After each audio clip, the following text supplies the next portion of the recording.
दोस्तों मेरे कुछ दोस्त ना आज नायका के शेयर की बात कर रहे थे। कह रहे कि बहुत सस्ता हो गया, अच्छा एवैल्यूएशन है, ले लेते हैं।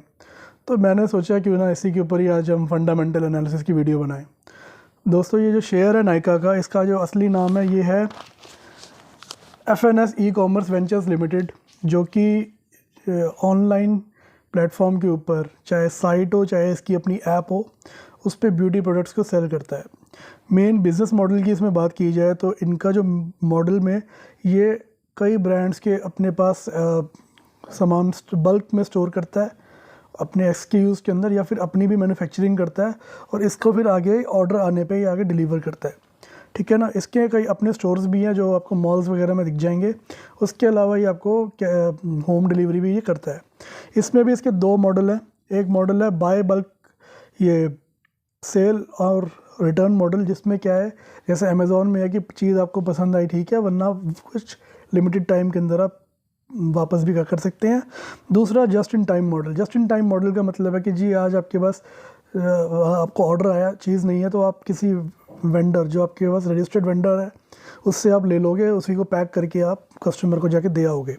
चलो अब हम असली मुद्दे की बात करें, कैश फ्लो स्टेटमेंट या फिर जो इसका प्रॉफिट लॉस स्टेटमेंट है वो क्या है। सेल्स दोस्तों पिछले 3 साल में 50% ऑन दी एवरेज बढ़ी है और पिछले 12 महीने के अंदर 36% बढ़ी है। प्रॉफिट मार्जिन की बात की जाए 54% से पहले बढ़ रहा था 3 साल तक, फिर वो अब -51 यानी कि कम हो गया है पिछले 1 साल के अंदर। CAGR कंपनी यानी कि इन्वेस्टर्स को कितना फ़ायदा हो रहा है वो -57 रहा है, यानी कि शेयर का रेट 50% से भी कम हो गया है। ROE की बात करें तो पहले 3 साल रिटर्न ऑन इक्विटी जो थी वो 5% थी, जो कि अब पिछले 12 महीने में 4% है। यानी शेयर होल्डर के पैसे से कितना धंधा आगे किया गया है, कितना मुनाफा उस पर कमाया गया है। अब सेल्स की बात करें दोस्तों, सेल्स तो खैर धीरे धीरे इसकी बढ़ी है। 21 में 25,000 करोड़ की थी, 22 में 3700, और अभी TTM यानी कि पिछले 12 महीने में 4800 करोड़ की इसकी सेल अभी चल रही है। प्रॉफिट मार्जिन दोस्तों ग्रेजुअली कम हो रहा है। 21 में 6% था, जब IPO का टाइम था तब 6% दिखाया गया था, और 22 में भाई लोगों ने इसे 4% दिखाया, और TTM ये भी 5% अभी इसका चल रहा है। नेट प्रॉफिट तो भाई गिरता ही जा रहा है, पहले 62 करोड़, फिर 41 करोड़ और अब 26 करोड़। और अर्निंग पर शेयर की बात करें, IPO के टाइम पे 6% दिखाई गई, 6 रुपये 80 पैसे दिखाई गई, और अब 14 पैसे, फिर उसके बाद अब 9 पैसे रह गई है पिछले 12 महीने में। और बोरोइंग दोस्तों धीरे धीरे अपनी तेज़ बढ़ रही है, और मार्जिन उसके कैश है वो बिल्कुल धीरे धीरे बढ़ता है।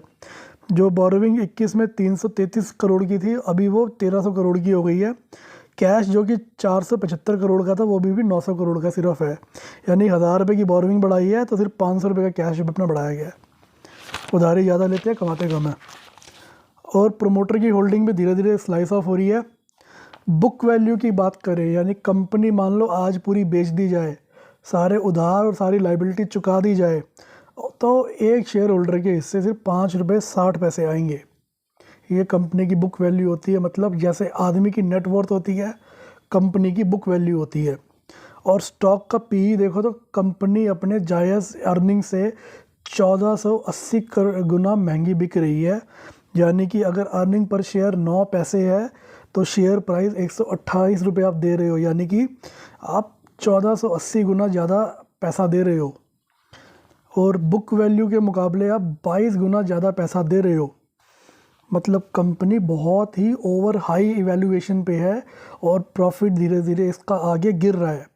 और अगर इसका टोटल रेवेन्यू 38,000 मिलियन रुपीज़ है, तो उसमें से 32,000 मिलियन का रेवेन्यू सिर्फ इसका प्रोडक्ट बेचने में आता है, और 5,000 मिलियन का जो इसका जो रेवेन्यू है वो अपनी सर्विसेज बेच के, यानी जो ऑनलाइन प्लेटफॉर्म प्रोवाइड कर रही है उससे इसको आ रहा है। ठीक है ना। और उसमें से ये 4,780 मिलियन रुपीज़ सिर्फ मार्केटिंग पे लगाती है। अब दोस्तों मेरे से पूछे इस कंपनी का क्या किया जाए, भाई मेरी तरफ से तो राम राम है। इसका रीज़न सबसे बड़ा ये है, अब भाई मैं 9 पैसे की चीज़ के लिए, जो कि अगले साल पता नहीं 4 पैसे की ना रह जाए, मैं 128 रुपये यानी कि 1400 गुना ज़्यादा पैसे दूंगा, ऐसा हो नहीं सकता दोस्तों।